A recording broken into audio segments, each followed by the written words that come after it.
ආයෝඩ ආයිබෝයිවා කියලා ප්‍රාර්ථනා කළා ශ්‍රී ලංකාවටත් ලෝක වාසීන්ටත්. ඕගොල්ලෝ දකින්න ඇති ගොඩක් වෙලාවට මම මේ බර්න් එකක් වගේ එකක් පාවිච්චි කරනවා. නැත්නම් කුකර් එකක් වගේ එකක් පාවිච්චි කරනවා. මේ ගොඩක් වෙලාවට මේ තනකොළ වලින් හදාගත්ත බ්‍රික්ස් මේ බාබකියු කියුබ් පත්තු කරන්නත් ඒ වගේම මේ වේස්ට් ඔයිල් වගේ දේවල් පාවිච්චි කරන්න. ඉතින් අපි මේක හදාගන්න ක්‍රමවේදය තමයි අද කියලා දෙන්න යන්නේ. ඉතින් මේක ඉතාමත් සරල ක්‍රමවේදයක්. ඕගොල්ලන්ට ඕවවනා වෙන්නේ යකඩ බම්බුවක් අරගන්න. යකඩ බම්බුව අරගෙන මැදින් හිලක් විදලා ඒකට එල්බෝ එකක් යටින් පාස ගන්න.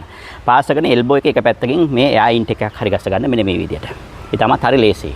ඒක විතරයි කරන්න ඕනේ. ඕගොල්ලන්ට චාකෝල් විතරක් පාවිච්චි කරනවා. නමුත් මම මේක වේස්ට් ඔයිල් එකක් විදිහට භාවිතා කරන නිසා මෙන්න මේකේ උඩ මායිමේ ඉතාමත් යටින්ම ඔයගොල්ලන්ට පේනවාද මේ ඉතාමත් යටම ආදීරේ මෙන්න මේ කෑල්ල යටම තියෙන ඕල්මෝස්ට් එජ් එකේ ගෑවෙනවා බොටම් ඒ කියන්නේ මේ යට ගෑවෙන සයිස් එක තියෙන. ඉතින් ඒ වගේ තැනක තියලා හිලක් විදලා මේ වගේ ෂේප් එකකට එකක් හදන්න. මේ ෂේප් එක L U බෙල්ට් එකක් උනත් මේ බෝල්ට් එකක් උනත් කමක් නැහැ.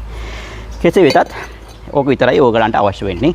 මේක හරි ගැස ගන්න. අවශ්‍ය වෙන්නේ ඊට පස්සේ මේ වගේ එයා බ්ලෝවර් එකක් මේක වෝල්ට් 6කින් උනත් පාවිච්චි කරන්න පුළුවන්.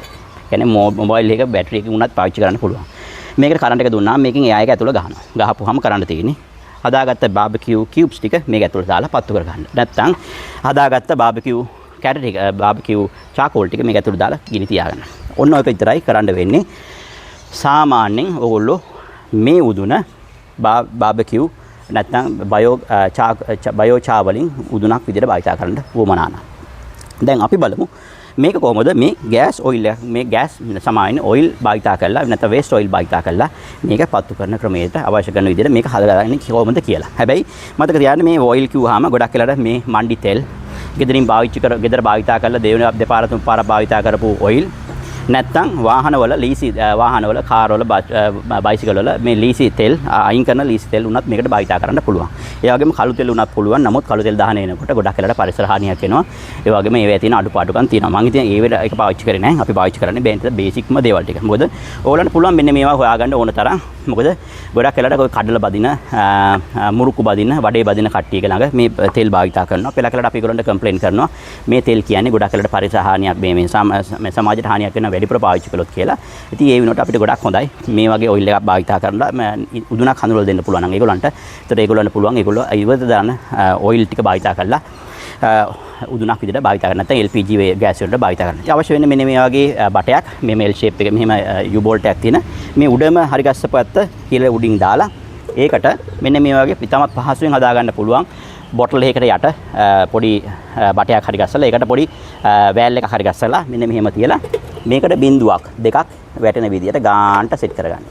ගාන්ට සෙට් කරගන්න මේ හරියටම කවුලුවට සෙට් කරගත්තාම මේ කවුලුවෙන් බිඳුව මේක ඇතුළට යනවා. යනකොට මේක ගින්දර දාන්න පුළුවන්. හැබැයි මේකට තව උපකරණයක් ඕගොල්ලන්ට හදාගන්න වෙනවා. මේකට ඉතාමත් ලේසි හදාගන්න.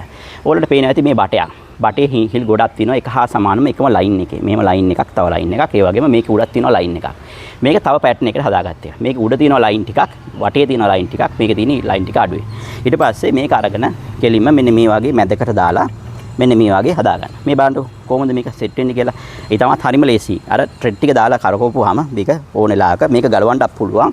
මේක හරි ගස්ස ගන්න. මේකට දාලා වේස්ට් ඔයිල් එකක් විතර හරි ගස්සන්න තියෙනවා. දැන් කරන්න තියෙන්නේ මේක ඇතුළට චූට්ටක් තෙල් ටිකක් දාලා මේකට ගොඩක් වෙලාවට සාමාන්‍යයෙන් පොල් පහන් තිරයක් නැත්නම් පරණ රෙදි කෑල්ලක් මේක ඇතුළට දාලා ගින්දර තියන්න. ගින්දර තියලා මේක ඔන් කරගෙන එයා එක දෙන්න. ඊට පස්සේ මේක වේස්ට් ඔයිල් බර්නර් එකක් විදිහට භාවිත කරන්න පුළුවන්. මතක තියාගන්න මේ ක්‍රමයේදී තමයි සාර්ථක ක්‍රමවේදයක්. මම වීඩියෝ ගණනාවක් ඕගොල්ලන්ට පෙන්නනවා. ඉතින් ඉඳලා ඕගොල්ලන්ට පුළුවන් මේක භාවිත කරලා එදිනදා ජීවිතේ ගෘහස්ත ඉන්ධනය සඳහා භාවිත කරන්න මේ ක්‍රමවේදී. එහෙනම් ඊළඟ වීඩියෝ එකෙන් අපි නැවත හමු වෙමු.